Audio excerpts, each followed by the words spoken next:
Ba't Ayan ka ng po. upuan? Anong upuan? In, Upo ka din. in 3, 2, 1. Let's go po. Okay. Mapagpalang gabi po sa ating lahat. Narito na naman po tayo sa gawain ng bayan. Uh, Yan sa prayer meeting. Ngayon po ay first Tuesday. Kala ko ngayon daw yung kala ko isang linggo po tayo. Sabi ko dito. Pala. Sabi ko ito pa sa kapatid. Ako na lang mag-alam. Kaya sa oras na ito ay tayo ay nalangin para diretso na po tayo para sa tawag dito. Para sa pag-share, ako naman po magbabahagi ng salita. Sige po. Pray po muna tayo. Hallelujah, Lord God, Panginoon, pinupuri ka namin ang higit sa lahat. Pinupuri ka namin sa iyong mga gawa, sa iyong mga salita, sa iyong mga pangako, sa iyong mga ginagawa sa buhay ng bawat isa. Panginoong Isus, salamat sa pagkakataong ito na narito ang mga katayan at kami po iyong inagabayan. Patuloy namin, Panginoon, ang ginagawa natin, gawain mo ito, Panginoon, pagbabahagi ng salita mo. At ikaw ang mataas sa oras na ito, Panginoon. Pagpalain mo ang bawat isa na ito. Darin din po ako na pagbabahagi ng salita. Panginoon, tanging ikaw lamang ang mataas sa aking ibabahagi. Panginoon, gabayan mo ko sa aking babahagi at mga pangako mo lamang po, Panginoon. Salamat po, Panginoon. Sa pangalan ni Jesus. Amen. Amen. Sige po, kung po tayo may Bible, ay makibukas po tayo sa Jeremiah 17. Yung ini-highlight ni Bishop na nabasa ko, akin lang din, binuo ko na yun. Amen. Sinama ko na. 17:5. Jeremiah 17. 17:5 to 13. Dito ko na kinuha, binuo ko na ito. Pangalan, ang pamagat dito ay iba't ibang kasabihan. Ito eh. Mas maganda ito kay Bishop na dapat naman talaga yung inaano ng Bishop na ito. Kaya sabi ko nga, ito na lang. Parang tuloy-tuloy lang natin yung pagpapaliwanag ko para mabahagi ng maayos. Sige, babasahin ko muna. Sa verse 5 hanggang 13. Sinasabi ni Yahweh, parurusahan ko ang sinumang tumatalikod sa akin at nagtitiwala sa kanyang kapwa sa lakas ng mga taong may hanggana ng buhay. Verse 6, ang katulad niya ay halamang tumutubo sa lupang tigang at lupang maalat na walang ibang tumutubo, walang mabuting mangyayari sa kanya. Verse 7, ngunit maligaya ang taong nananalig kay Yahweh. Pagpapalain ang umaasa sa kanya. Verse 8, katulad niya ay alamang nakatanim sa tabi ng batisan. At ang ugat na ay patungo sa tubig. Hindi ito nanganganib kahit dumating ang tag-init. Sapagkat mamamalaging luntian ang dahon nito. Kahit di umulan ay wala itong alalahanin. Patuloy pa rin itong verse 9. Sinong nakakaunawa sa puso ng tao? Ito'y magdaraya at walang katulad. Wala nang lunas ang kanyang kabulukan. Verse 10, akong si Yahweh ang sumisiyasat sa isip at sumusubok sa puso ng mga tao. Ginagantihan ko ang bawat isa ayon sa kanyang pamumuhay at ginagantimpalaan ayon sa kanyang ginagawa. Ang taong nakagkakamal ng salapi sa pandaraya ay parang ibong isa sa di niya itlog. Sa di niya initlog. Mawawala ang kayamanang iyon sa panahon ng kanyang kalakasan at siya ay tatanghaling isang hangal. Verse 12, ang ating templo ay katulad ng isang maharlikang trono na nasa mataas na bundok, buhat pa nung una. Si Yahweh ang pag-asa ng Israel. Mapapahiya ang lahat ng magtatakwil sa kanya. Mapapali silang gaya ng pangalang nasusulat sa alabok, sapagkat tinakwil nila si Yahweh, ang bukal ng tubig na nagbibigay. Amen. Amen. Maganda po yung pagkakabasa na ito. Maganda po binigay na mensahe na ito. Dahil si Yahweh mismo ang nagsasalita dito. Hindi kung sinong nilalang, kung sinong tao. Si Yahweh mismo. Kasi sinabi ni Yahweh, parurusahan niya ang sino mang tumatalikod sa akin at nagtitiwala sa kanyang kapwa, sa lakas at sa taong may hangganan ng buhay. Kasi yung tao, pag pinagtiwalaan natin,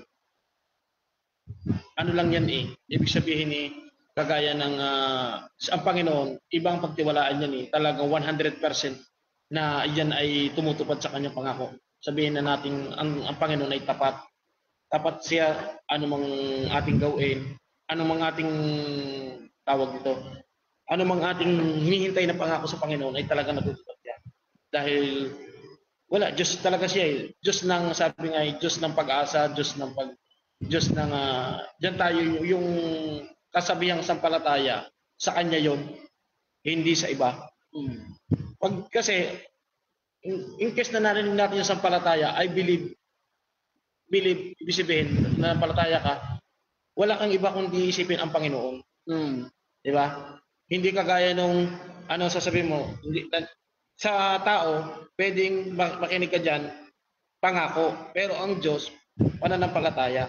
Ang tao, nangako lang sa'yo, ang pangako pwedeng masira. Sabihin na natin, ang pangako ay napako. Yan. Pero ang nagtitiwala ka sa Panginoon ay talagang hindi mawawala yung hindi malaki dapat ang pag-asa natin, hindi yung tayo yung lamang, parang sabihin natin, parang binasa mo lang na wala na, nagdasal ka lang na wala, parang sinabi mo lang sa Panginoon, Lord, tingin akong ganun, wala na, hindi mo inasahan kasi. Kaya ang Panginoon kailangan 100% na nagtiwala ka sa Kanya para matupad yung mga hinihiling mo. Kasi sinasabi dito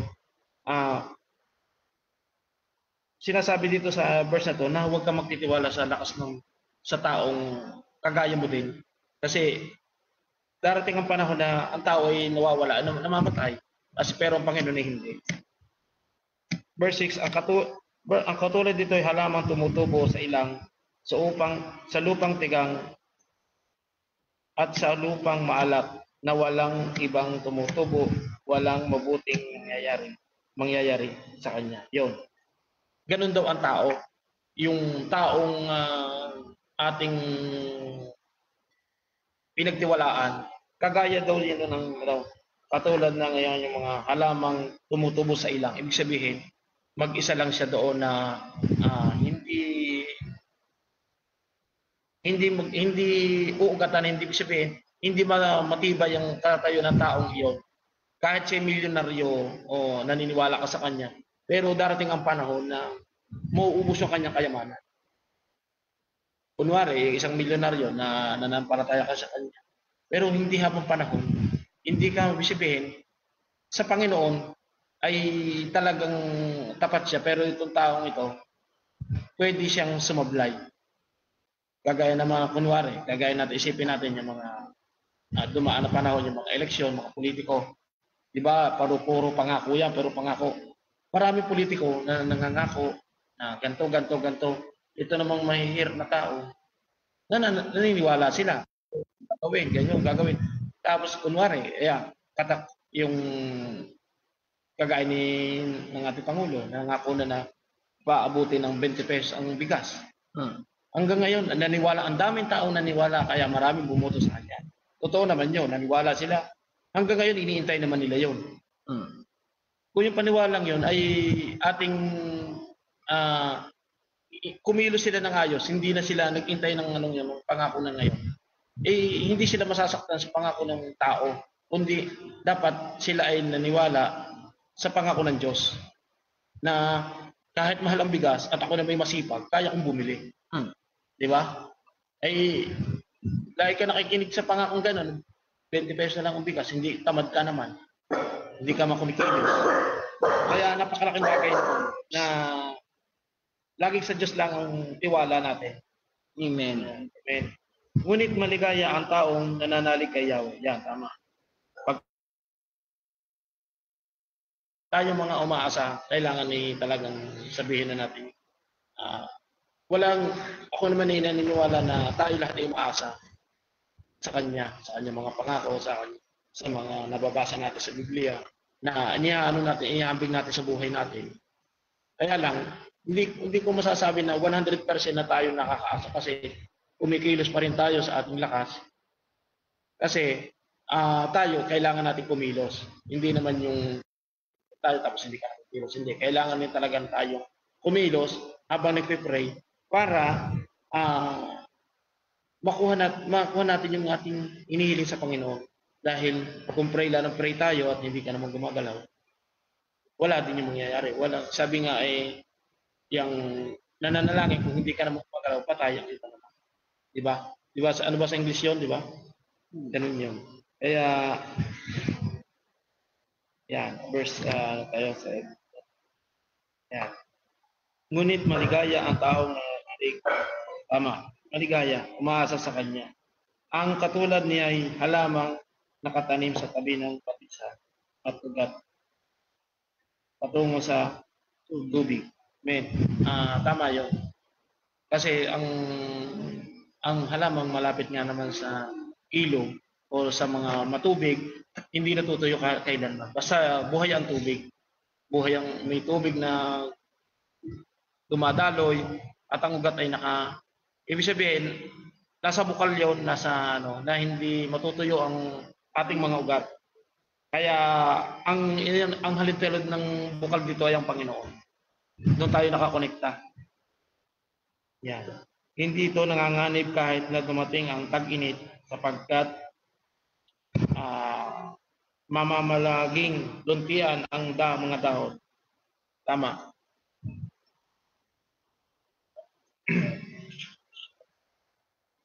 Kahit di maulanan ay wala nitong alalahanin. Patuloy pa rin ang Amen.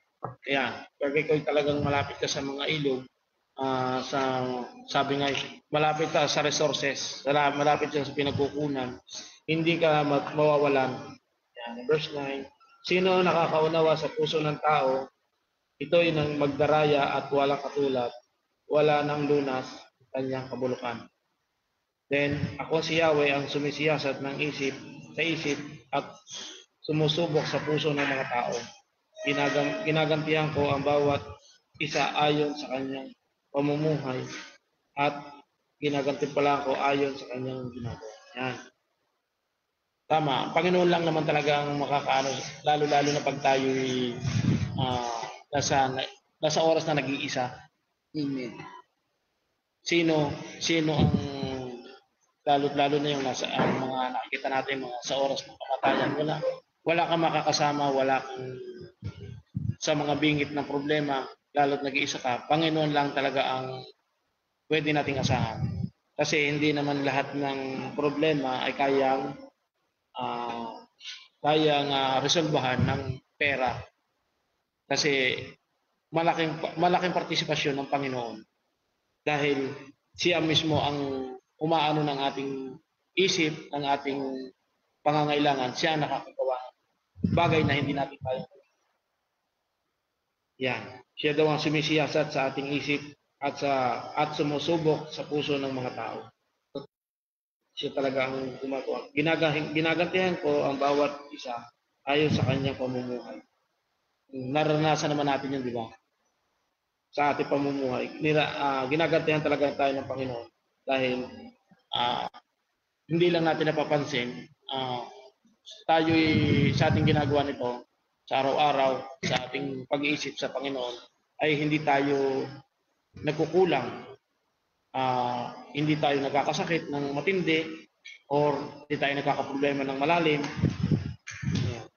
Verse 11, ang taong nagkakamal ng salapi pandaraya ay parang ibong bumibisa.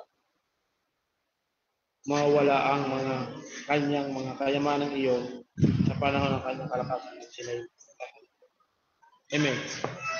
Yung sabi nga, yung nakukuha sa bula-bula, walang mangyayari. Mga salapi na nakukuha na, kunwari, nakuha natin sa sugan, sabi nga, nakuha natin sa bula, mawawala din sa bula. Yun ang mga ano dito ng Panginoon. Kaya, kailangan yung mga ating pinagkukunan ay hindi tayo, sabihin na natin hindi tayo nandaraya. Dahil parang wala rin kabuluhan yung ating pag-iipon na lalo't pagkakamala sa lapi na hindi naman galing sa mabuti.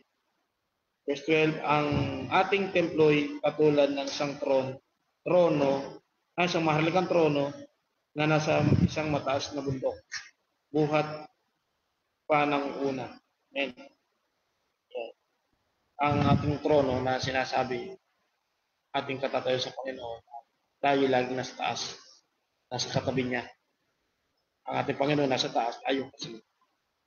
Dahil hindi tayo ilalagay ng Panginoon sa ilalim.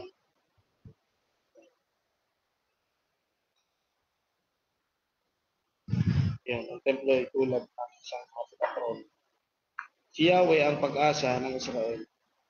Verse 13, mapapahiya ang lahat ng tatakwil sa kanya. Mapapalis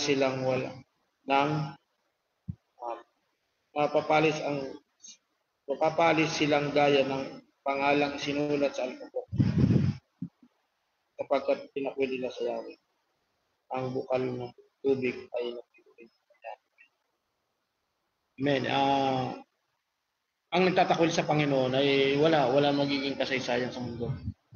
Dahil tinakwil natin ang Panginoon at iniwan natin siya, matatapos lang tayo ng wala lang, parang ang kabuti na sumibol, natunaw, wala na.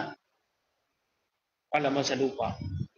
Sabi, abono sa lupa. Ganun ang mangyayari sa atin kapag pataba sa lupa. Kaya ang konklusyon natin dito ay pag tayo hiwalay sa Panginoon, kahit basta tayo hiwalay sa Panginoon, walang mangyayari sa Panginoon. Kaya kailangan lagi tayong nakadikit sa Kanya. Araw-araw inaalala natin kung maaari niya. Kaya sa isipan tayo o sa salita natin, lagi tayong sa Kanya para hindi tayo, sabihin na natin, hindi tayo mahiwalay sa Kanya. Kasi sa oras na tayo nahiwalay, minsan di ba nangyayari sa atin. Kaya yun lamang po at magandang gabi sa atin. Amen. Thank you, Lord. Salamat sa masasabi ka, Pastor? Panginoon. Kaya dito, talagang sabi nga doon sa kuhanin ko lang dito yung verse 5. Sabi nga doon, sinabi ni Yahweh, susumpahin ko ang sino mang tumalikod sa akin. Ay lahat naman, kumbaga makikita natin doon, pag tumalikod ka na, talagang tumalikod ka na. Lahat dadanasin mo na. Kasi, kumbaga, talagang kumbaga nag-withdraw. Sa English ay nag-withdraw ka na eh. Nag-withdraw ka na ng suporta. Nag-withdraw ka na ng iyong suporta. Kung sa kapital ay kinuha mo ng iyong kapital, tapos babalik at kukuhanin mo yung tubo. Ay sino mang negosyante ang gano'n, hindi ka bibigyan. Kapag sinabing tumalikod ka na, ibig sabihin noon, ayaw mo na. Amen po ba? Kaya lahat ng pabor na galing sa Diyos ay hindi na natin matatanggap. Kaya napakahalaga po na talagang ang Diyos ay talaga tayo ay nagsikap na lumapit at tawag dito, yung magpasakop sa Kanya. Kasi sabi nga ay wala tayong magagawa kung hiwalay tayo. Sabi nga doon sa last part na sinabi ni Kuya, Brother Charlie, talagang walang mangyayari. At sabi nga doon, ang katulad niya isang halamang tumutubo sa disyerto. Kaya ayaw naman ng Panginoon na tayo po ay halamang tumutubo sa disyerto. Amen po ba? Kaya habang ang Diyos po ay sumasa atin lagi, ay huwag nating bibitawan. Kumbaga, ang ating puhunan na buhay, ay hanggang tayo ikunin niya. Amen. Amen po ba? Kaya, ayon, sa bawat isa talagang napakahalaga po na nandun po yung ating pagpapasakop. Amen po ba? Amen. Kaya tayo po ay manalangin. Saan mag-ano? Yung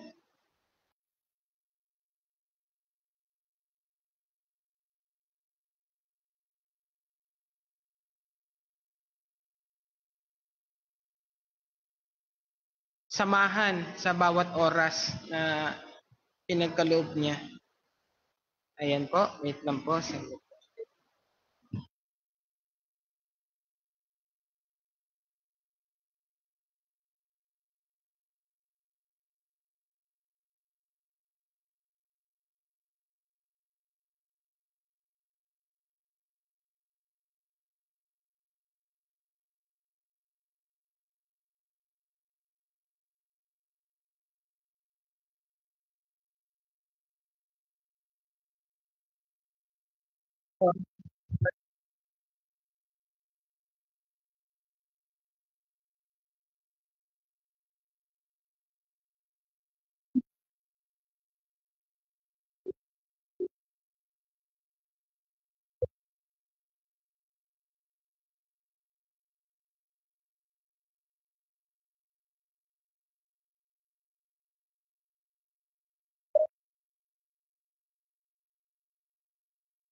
Yung salita pa namin narinig sa buong Charlie yung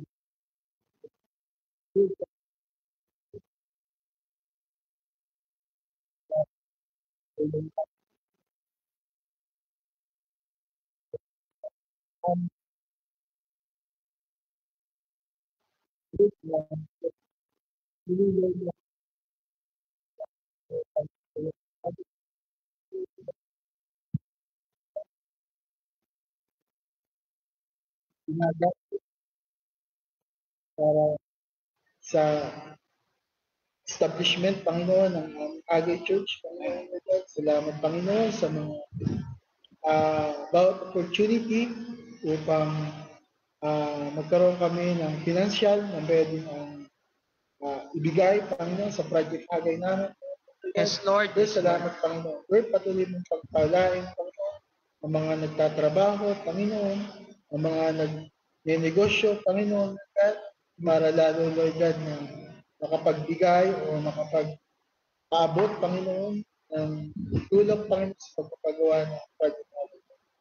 Lord God, dalangin ko, Panginoon, Lord God, na ikaw, Panginoon, ang kumilos sa bawat papatiran, Panginoon, sa bawat isa, Panginoon, sa amin, Lord God. Yung protection mo, Panginoon, Lord God. Lord, naandun, Panginoon, yung pag-iingat mo sa amin, Panginoon, Lord God, sa trabaho. Yes, at Lord. Yes, Lord. Lord God, dalangin ko, Panginoon, Lord God, Yes, Lord. kami, Panginoon, ipatuloy, Panginoon, Lord God, na magpapagamit sa iyo. Patuloy kami, Lord God. Hindi kami magsasawa, Panginoon, hanggat hindi namin nakikita, hanggat namin napapatapos ko, Panginoon, patuloy kami. Magbibigay pa, Panginoon, Lord God, Amen, ng Lord. suporta, Amen. Panginoon, sa ikaw.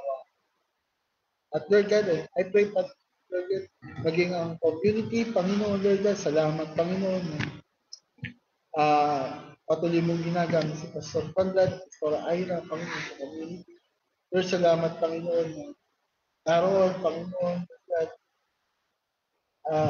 ikaw, Panginoon, Lord God, kumikilos, Panginoon, sa bawat pastor, Panginoon, area, Panginoon, Lord God, kung nga, Panginoon, papasalamat, Panginoon, Yes, Lord. bagamat kami, Panginoon, Lord God, ay voluntary, Panginoon, Lord God, hindi namin iniisip, Panginoon, ano man ang pangangailangan namin, Panginoon, pero nais namin, ito'y paraan namin ng pagtitipon namin sa iyo.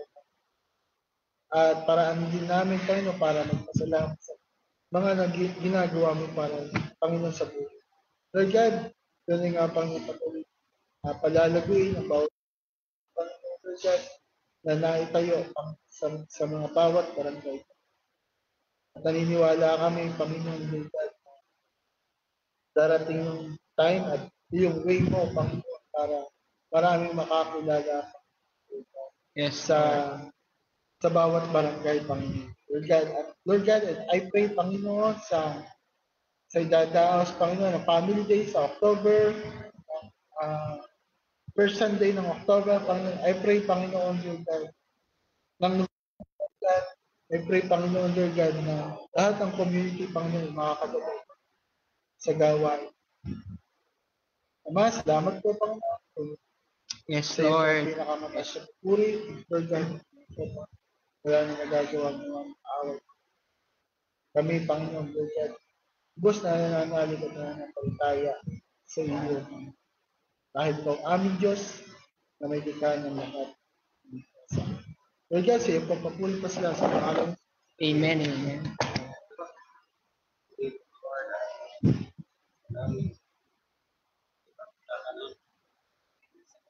Yes, Lord.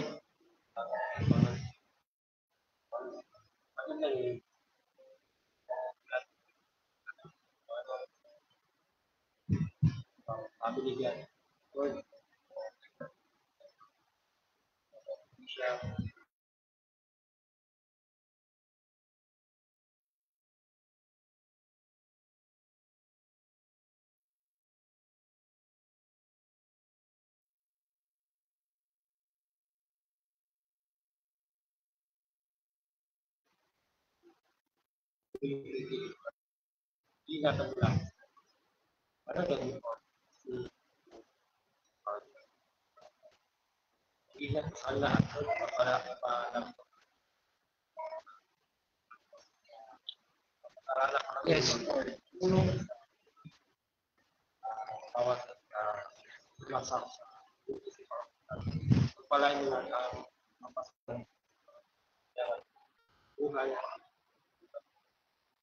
Palataya para huwag lagi tuloy lang sa makagagi. Taray mo ang kabayan kasi hindi nakakatuwala na po maghawak sa malaking agad. Yes, Lord. Yes, God. Papatala sa bawat siyang ginagamit ko para sa bawat isa na nakakasa yung alam na nagkakaroon doon dahil sa ulo bigyan natin para may maraming may share para salamat Yes, sa Lord. inyong lugar. Diba?